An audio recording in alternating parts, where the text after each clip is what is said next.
During the hypnosis show, the military psychologist paid attention. Mark was planting hidden codes in the volunteers. This wasn't entertainment.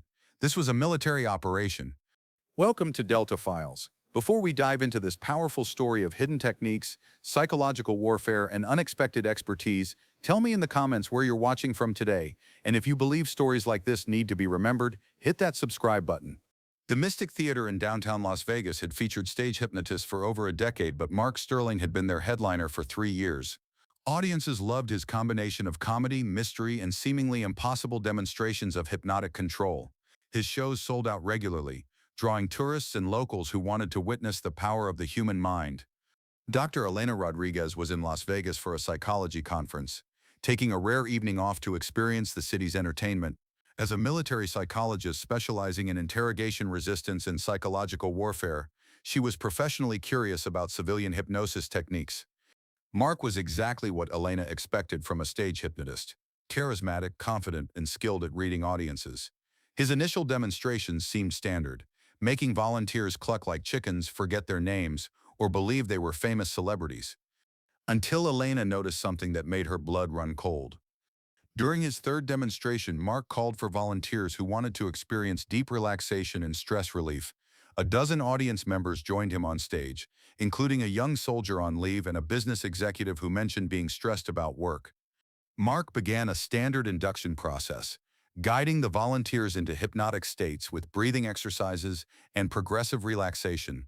Elena watched with professional interest, noting his technique was more sophisticated than typical stage hypnosis. But as Mark deepened the volunteers' hypnotic states, Elena observed something disturbing. He wasn't just inducing relaxation, he was implanting specific instructions using coded language that triggered deeper responses. "When you hear the word freedom, you'll feel completely at peace," Mark told the soldier. "The number 7 will always make you smile," he instructed the businessman. "Red flowers will remind you of happy childhood memories," he said to a young woman. Elena's training in psychological warfare screamed warnings. Mark was creating post-hypnotic triggers, coded responses that could be activated later without the subject's awareness. Most disturbing, Mark's technique wasn't standard entertainment hypnosis. He was using advanced psychological conditioning methods that Elena recognized from classified military training programs. After the show, Elena waited to speak with Mark privately. "Impressive demonstration," she said. "Your technique is remarkably sophisticated." Mark smiled. "Thank you. Always nice to meet someone who appreciates the craft. I'm Dr. Rodriguez, psychology professor. Your induction methods are quite advanced." Mark's expression became more guarded. "Just years of practice and study." Elena decided to test him. "The post-hypnotic suggestions you created tonight, particularly the coded triggers, where did you learn those techniques?" Mark paused before answering. "Various workshops, online courses, traditional hypnosis training." "Dr. Sterling," Elena said, using a title she'd guessed. "Those weren't entertainment techniques. Those were psychological conditioning methods used in intelligence operations." Mark studied Elena's face carefully. "What makes you think I'm a doctor?" "Because your technique demonstrates advanced understanding of neurolinguistic programming, conditioning psychology, and memory manipulation. That requires doctoral-level training in specific fields." Mark was quiet for several minutes, then made a decision. "Not here. Too public." They walked to a quiet bar several blocks from the theater. Mark checked for surveillance before speaking. PhD in cognitive psychology, specialization in memory and consciousness studies. Military contractor 2008 to 2018. Elena's mind raced. Mark hadn't just been military. He'd been designing psychological operations for classified programs. "What kind of contractor work?" "Psychological conditioning for intelligence operatives, memory enhancement, stress resistance, interrogation immunity training. And now you're performing stage hypnosis?" Mark's expression grew serious. "After 10 years of teaching people how to resist psychological manipulation, I wanted to use my skills for something harmless." "But you're still using advanced conditioning techniques." "Modified versions. I remove the operational applications and focus on entertainment value."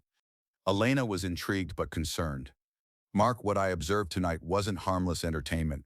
You were creating psychological triggers in civilians. Temporary triggers that fade within hours. Nothing permanent, nothing harmful. But the technique itself is classified methodology." Mark nodded. "I use declassified components. The basic principles are available in academic literature, just not usually combined in operational ways. Elena realized Mark was walking a dangerous line between entertainment and psychological manipulation. What about the volunteers? Do they know what level of conditioning they're experiencing? They consent to hypnosis for entertainment. The specific techniques are professional trade secrets. Elena spent the next hour questioning Mark about his methodology. What she discovered was both impressive and concerning. Mark had developed a system for using advanced military psychological techniques to create entertainment that was more effective than standard stage hypnosis, but he'd carefully removed the dangerous applications. Mark, have you considered the ethical implications? Even if your techniques are temporary, you're using military-grade psychological conditioning on civilians. That's why I limit the applications to harmless entertainment. No one leaves my show with dangerous conditioning or permanent psychological changes. But someone with your background could easily cross that line. Mark's expression became grim. Every night, I could plant suggestions that would fundamentally alter people's behavior, beliefs, or memories. The fact that I don't is my ethical choice. Elena understood. Mark possessed skills that could be used for psychological warfare, but he'd chosen to limit himself to entertainment applications. Why not work with the military again? Your expertise could help train resistance to enemy psychological operations. Because I've seen what psychological manipulation can do to people, I'd rather use my skills to make people laugh than to prepare them for mental warfare. 2 weeks later, Elena returned with a proposal from her military contacts. Mark, the Department of Defense would like to discuss a consulting arrangement. What kind of arrangement? Training military psychologists to recognize and counter advanced psychological manipulation techniques, using your expertise to help our people identify when they're being psychologically conditioned. Mark considered the offer. I keep my stage show but also help train psychological defense? Exactly.